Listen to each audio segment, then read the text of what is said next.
Let's make the Hylian shield.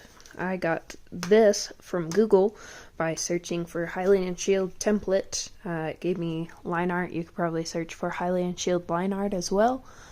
And then I converted the image to a PDF, and then I downloaded it and put it in Adobe Acrobat, the free one that you get on your computer.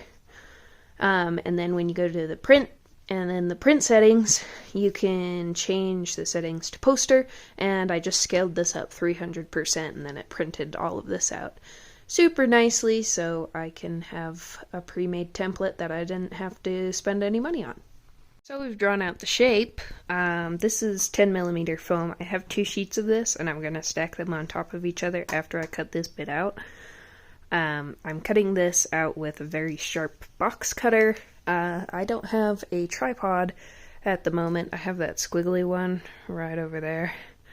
But it won't be high enough for you to see anything, so I'm going to go ahead and do that, and then I'll come back. Okay, so there's our 2 shields. We're going to glue these together now. I use super glue, because ain't nobody got time to wait. Okay, so now we got them glued together. I have a bucket, a bowl underneath there. Sorry, there's a dog next door that likes to bark a lot. I can't really help that. I'm gonna use my heat gun to kind of give this more of a curve, since I didn't cut it at a curve because I didn't want a seam in the middle. Okay, so now, I don't know if you can see, maybe that would be better. You can see that there's a little curve. That's all we want, because this is just going to be hung up on our wall. If you want it to look more like a shield, I guess you could cut it in half, more at an angle, and then put those together, and then that'd give it a curve in the middle, but I like it this way. There's no seam, so it looks nicer. Now, what we're going to do next is this right here is 5mm foam, and we're going to cut this portion, this outside portion, out of our shield template, and we're going to draw it on here, and then cut it out of here, and then glue it onto the big thing.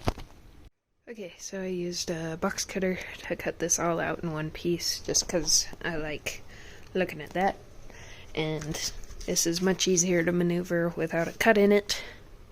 You feel like I rip everything that has a cut in it.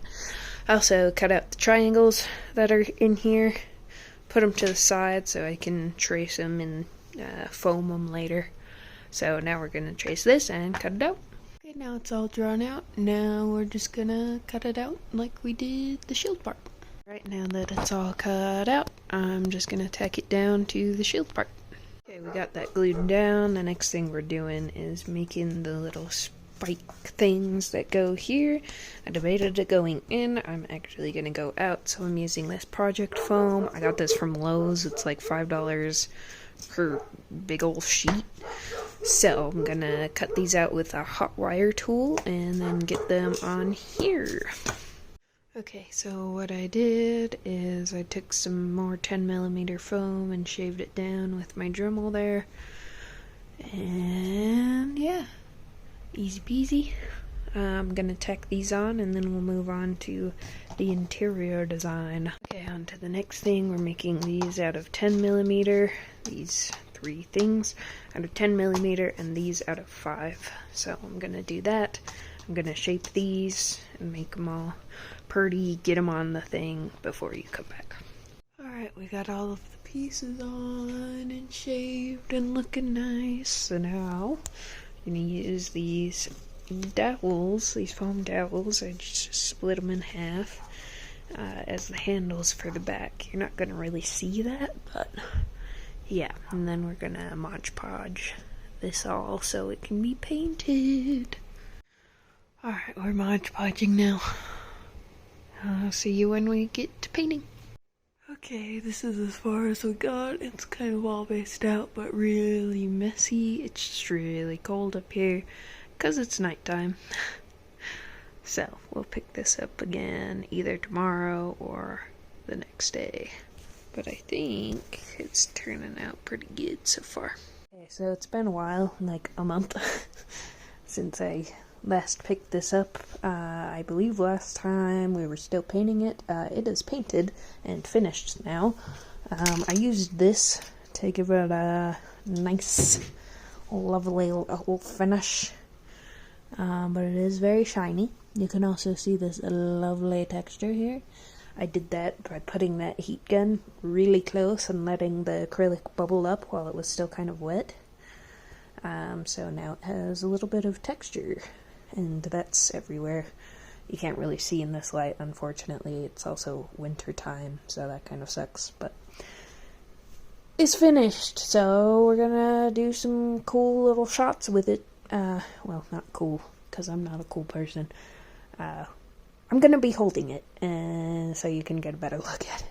So here we go. Okay, here we go. Yeah. I'll try to get some good shots of it in the sun too, and this is way too big for me. This is for my husband, who's a foot and a half taller than I am. But you can see the shine at least. That's what I really wanted to get.